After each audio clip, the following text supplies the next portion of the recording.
سب سے پہلے تو میں urdupoint.com کا شکریہ ادا کرتا ہوں میری آواز کو پاکستانی کمیونٹی تک پہنچانے کا۔ آج 16 دسمبر کا دن ہے۔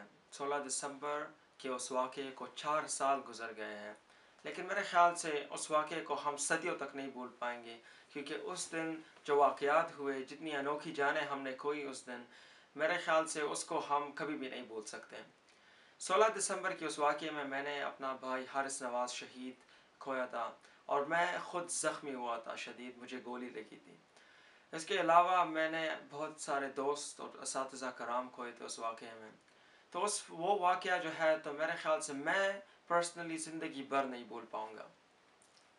اس واقعے کے بعد یہاں پر مجھے علاج کے لیے برمنگھم کوئین الزبتھ اسپتال لایا گیا، جس کے بعد علاج کے بعد میں نے ایک کمپین شروع کی یہاں پر یو کے میں، انٹرنیشنل یوتھ کے لیے میں نے ایک کمپین شروع کی، جو میں نے ابھی ایکسپینڈ کی 2018 میں نے اپنی کمپین کو انٹرنیشنلی ایکسپینڈ کیا۔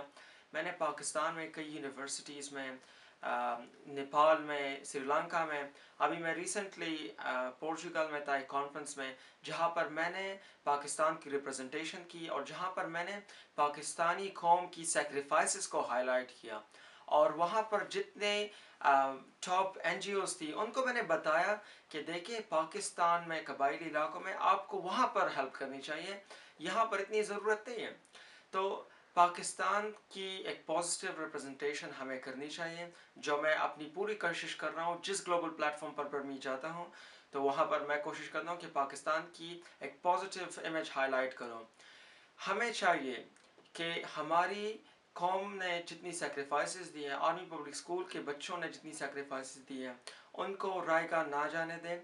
ہمیں چاہیے کہ ہماری یوتھ جو ہے پاکستان کی، کہ وہ آگے آئے اور وہ speak out, they need to speak out, اور وہ انجسٹس کے خلاف آواز اٹھائیں، کیونکہ ہماری کمیونٹیز سے اگر جو نوجوان ہیں اگر وہ آگے آئیں تو پاکستان کا ایک روشن مستقبل بہت جلد پاسبل ہوگا۔ تو ہمیں چاہیے کہ ہم اپنے بچوں کو انکریج کریں کہ وہ آگے آئے اور انجسٹس کے خلاف آواز اٹھائیں، اور ہم اپنے بچوں کو تعلیم دلوائیں۔ ان قبائلی علاقوں میں جہاں پر بچوں کو تعلیم نہیں دلوائی جاتی، وہاں پر ہم اور بھی فوکس کریں تاکہ ہم اس دہشت گردی کی آئیڈیالوجی کو فنش کر سکیں۔ دہشت گردوں کے خلاف تو ہماری فوج اور ہماری حکومت ویسے بھی جنگ لڑ رہی ہے، لیکن دہشت گردی کو ختم کرنا ہمارا کام ہے، اور وہ ہم تعلیم کے ذریعے سے کر سکتے ہیں۔ بہت شکریہ۔